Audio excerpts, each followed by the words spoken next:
With everyone stuck at home these days, there's been a tremendous increase in output of recorded content for social media. So first things first, you're going to need a microphone. I would recommend getting a USB microphone such as the Blue Yeti. Now, why would I recommend this? Well, USB microphones are nice because they plug right into the USB port of your computer or laptop, and they don't require any other equipment. So they're way simple to use, and you'll save a lot of money that way. You just plug it in and start recording. Also, USB microphones sound really good considering how inexpensive they are, but feel free to buy an audio interface, an XLR microphone, an XLR cable. Go ahead and do that. It just typically costs a bit more, and there's more things that you got to figure out how to use. USB microphones are just more simple, but whatever, do what you want. The first thing you'll need is some kind of input source. This could be a microphone, a DJ setup like the one behind me, a guitar, a keyboard, whatever. You just need something to actually record. Next, make sure you have all the appropriate cables to connect your input source to your computer or interface. Finally, you'll need some sort of input to your computer. This could be the built-in microphone or the built-in input on your computer, but I would highly recommend getting an external audio interface. Nowadays, if you have a smartphone, you basically have a full recording studio in your pocket, and you can make recordings using numerous free apps. It gets more complicated though when you want to produce videos that have multiple audio tracks so you can record yourself playing over a backing track or collaborating with other musicians. The first thing you need to know is you're going to need two separate devices. One to record the video with and another one for the audio. Now, for most people, the best video camera you have is probably your phone. So you're going to need something else to listen back and record the audio with. I'm going to be using my computer, but I could also use my tablet or even another phone. Use what you got. Now, you could just play the backing track using your external speakers and record yourself playing over that. But the problem with this solution is that you have very little control over the mix, how much of your sound is heard versus how much of the backing track is heard, since now they're going to be combined on one inseparable audio track. Software. Alright, so I've opened up Ableton Live on my computer. Let's set up our DAW for recording. For this tutorial, we will be using the arrangement view. Press the Tab key on your keyboard or click the horizontal lines on the top right to switch views. New live sets are created with 2 audio and 2 MIDI tracks. We will only need 1 audio track for this, so let's delete the others by clicking on the labels on the right-hand side and pressing the delete key. Next, we will need to make sure that we have the right input set up in our audio preferences. If you're on PC, click on Options and go to Preferences. If you're on a Mac, this will be under the menu called Live. Once we have the preferences open, make sure you click on the Audio tab. Under Audio Device, make sure your audio interface is selected. If you're on Windows, also make sure that the driver type is set to ASIO. Now we can click on Input Config, and from here we can activate all of the different inputs that we'll be using. Your interface may have less or more inputs than mine. Whichever input you plugged your input source into, make sure that that's activated. If you're not sure, just go ahead and turn all these on. It's really not going to hurt anything. Once you're done here, just press OK and close out of the Preferences window. Now that our audio preferences are set up for recording, let's set up our audio track. On the right-hand side in the middle of our channel strip settings, you will see 3 drop-down boxes. This is your input and output routing for each of the channels inside Ableton Live. In this tutorial, we will only be recording one source, but if you're recording multiple microphones, multiple instruments, or just multiple of anything, just repeat the following steps multiple times, and you should be just fine. I'm going to leave external input selected in the top box, and then choose the input that I've plugged my microphone into on the bottom box. If you talk into it, you should see some activity going on the meters. As you can see, mine is plugged into input number 9, so I'm going to click on that right there. Next, take a look at the monitoring section directly below this.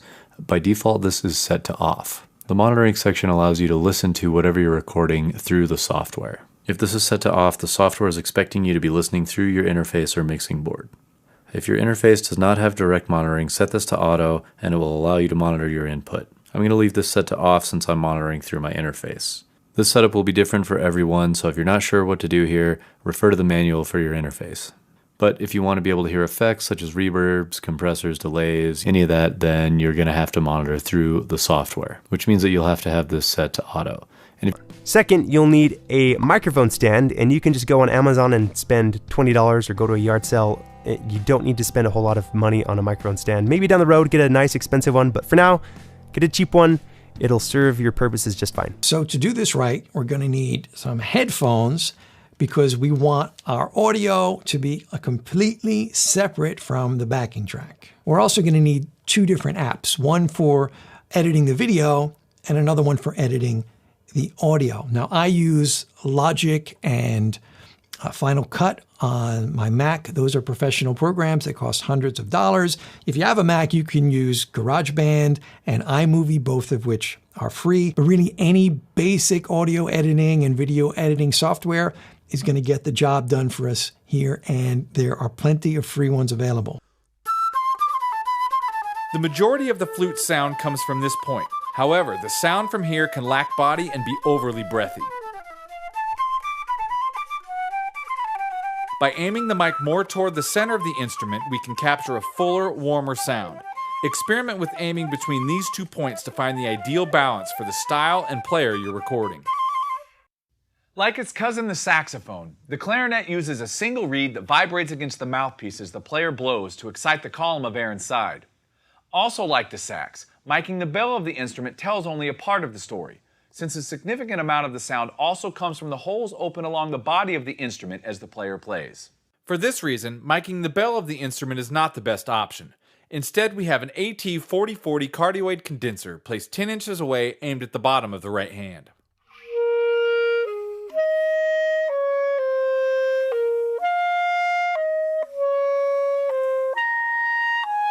Before the microphone even comes into play, there are two important factors that have a much bigger impact on the quality of the audio you record. The first is the instrument or voice you're recording. If that doesn't sound great from the beginning, no amount of expensive gear can correct for this. The source audio is always the most important factor. So if you're a saxophone player, for example, be sure to develop your sound and technique before worrying about expensive microphones. The second important factor is the room you are recording in. If your room sounds terrible, there's not much point in getting expensive gear because there's going to be a very low ceiling on the quality of audio you can get in that environment. As you can see in my studio here, I've got acoustic panels on the walls, on the ceiling, and rugs on the floor.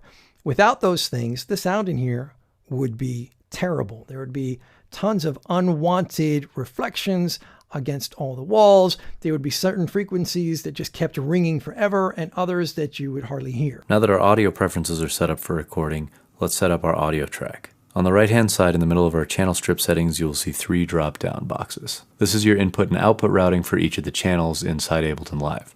In this tutorial, we will only be recording one source, but if you're recording multiple microphones, multiple instruments, or just multiple of anything, just repeat the following steps multiple times, and you should be just fine. I'm going to leave external input selected in the top box, and then choose the input that I've plugged my microphone into on the bottom box. If you talk into it, you should see some activity going on the meters. As you can see, mine is plugged into input number 9, so I'm going to click on that right there. Next, take a look at the monitoring section directly below this. By default, this is set to off. The monitoring section allows you to listen to whatever you're recording through the software. If this is set to off, the software is expecting you to be listening through your interface or mixing board. If your interface does not have direct monitoring, set this to auto and it will allow you to monitor your input. I'm going to leave this set to off since I'm monitoring through my interface. This setup will be different for everyone, so if you're not sure what to do here, refer to the manual for your interface. But if you want to be able to hear effects such as reverbs, compressors, delays, any of that, then you're going to have to monitor through the software, which means that you'll have to have this set to auto. And if you click in, this means that you want to listen to that input all the time, and I don't recommend this unless you're doing live looping or live performance. Now that our routing is set up, let's record arm the track by clicking the record arm button on the far right of the channel. Our track is now set up to record. If you look up in the top screen, you will notice that there are 2 record buttons. We've got a hollowed out one and then one that is filled in solid black. We're only going to worry about this one that is filled in solid black. We're in the arrangement view, and this is our arrangement record. The other one is for recording into the session view, which we'll cover in another video. Before you record, check the metronome and quantize settings over here in the top left. If you're not sure what these do, refer to my last video in this series where I give a complete overview of the Ableton Live software. And I'm going to turn my metronome off, make sure there's no count in, and then just make sure there's no quantize because I'm just recording a voice over here. Now we can go ahead and hit the arrangement record button to start recording. Hi, my name is Alex, and I'm recording in Ableton Live. Now that we've recorded some audio to work with, let's move on to editing. Like other woodwinds, the bell only tells part of the story. Here we have an AT4047 large condenser, 24 inches out and 48 inches off the floor.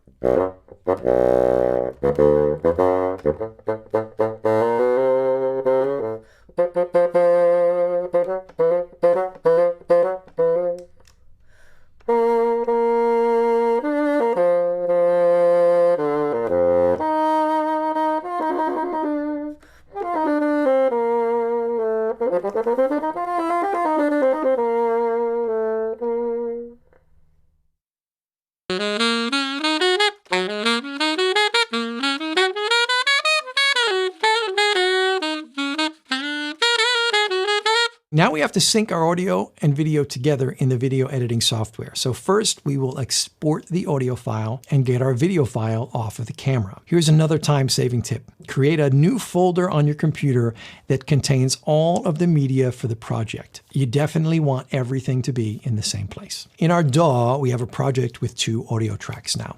One is the backing track and the other is what we just recorded. I'm going to export these as one audio file, but before I do that, I might want to do a little bit of editing. I usually add some gentle compression and reverb and then adjust the level until it sounds about right.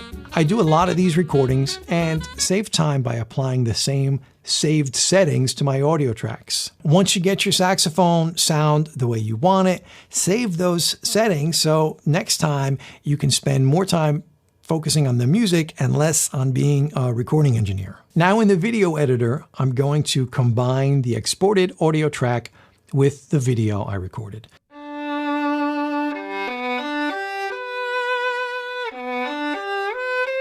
The fundamental sound of any bowed string instrument is made of 2 parts. The contact of bow on string, where the high end and scratch comes from, and the resonance of the body, which provides the warmth and character. The goal is to position the mic to achieve the ideal balance between the two for a given style of music.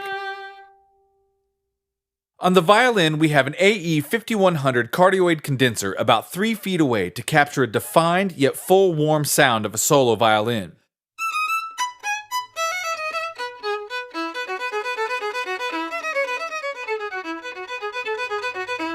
So the question is one microphone enough to capture the sound of the clarinet, of a woodwind instrument? If you imagine somebody playing a clarinet in your living room, you're a few feet away from him, you hear the clarinet sound, your ears capture a mixture of the bell and the middle sound coming from the clarinet, mix them together, and you might think, wow, why not take only one microphone, because it sounds good as I hear it. So is one microphone good enough to capture the sound? Yes, it works if you're in a good room. So especially if you're in a studio with a dry room, or if you have a studio room which is giving you a nice room tone which you want on your track, then one microphone can work, but you have to keep a certain distance to the clarinet. So you can't put it close here or close here. That won't be a balanced sound. You have to give a little distance and then maybe check out a good angle where you capture the bell sound or the middle sound of the clarinet.